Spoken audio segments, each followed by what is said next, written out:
Mega మేనల్లుడు సాయి ధరమ్ తేజ్ నటించిన latest movie Chitralahari box office దగ్గర మొదటి రోజు మొత్తం మీద 2 తెలుగు రాష్ట్రాల్లో 3.26 కోట్ల వరకు షేర్ ను సాధించగా వరల్డ్ వైడ్ గా 4.2 కోట్లకు పైగా షేర్ అందుకొని తొలి రోజు సాలిడ్ ఓపెనింగ్స్ ని సొంతం చేసుకోగా రెండవ రోజు బాక్సాఫీస్ దగ్గర సినిమా మొదటి రోజుతో పోల్చుకుంటే 30% వరకు డ్రాప్స్ తో రన్ అవుతుంది. సినిమాకు అన్ని వర్గాల నుండి ఎబో యావరేజ్ స్టాక్ లభించడం, ఫ్యామిలీ అండ్ యూత్ ఆడియన్స్ సినిమాను చాలా వరకు ఇష్టపడుతుండటంతో సినిమా రెండవ రోజు కూడా అన్ని చోట్ల స్ట్రాంగ్ గానే హోల్డ్ చేసిందని చెప్పవచ్చు. ఈవినింగ్ అండ్ నైట్ షోల అడ్వాన్స్ బుకింగ్ పర్వాలేదనిపించే విధంగా కొనసాగుతుండగా ఈ రోజు 2 IPL మ్యాచ్లు ఉండటంతో ఆ ఎఫెక్ట్ కొద్ది వరకు పడే అవకాశం ఉంది.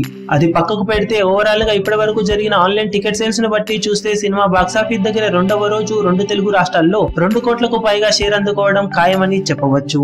అది ఈవినింగ్ అండ్ నైట్ షోలలో ఆఫ్లైన్ టికెట్ సేల్స్ ను బట్టి లెక్క పెరగడమో తగ్గడమో జరుగుతుందని ఓవరాల్ గా చెప్పుకోవాలి. ఓవరాల్ గా సినిమా ప్రీ రిలీజ్ బిజినెస్ ను అందుకోవడానికి ఒక్కో అడుగు ముందుకేస్తుండగా సినిమా తొలి వీకెండ్ లోనే చాలా వరకు మొత్తాన్ని రికవరీ చేసే అవకాశం ఎంతైనా ఉందని చెప్పాలి.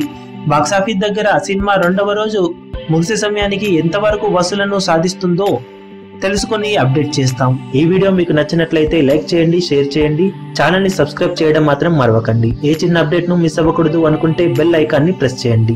లేటెస్ట్ సినిమా అప్డేట్స్ కోసం, బాక్సాఫీస్ కలెక్షన్స్ రిపోర్ట్స్ కోసం మా అఫీషియల్ యూట్యూబ్ ఛానల్ ను సబ్స్క్రైబ్ చేసుకోండి. ఏ చిన్న అప్డేట్ ను మిస్ అవ్వకూడదు అనుకుంటే బెల్ ఐకాన్ ని ప్రెస్ చేయండి.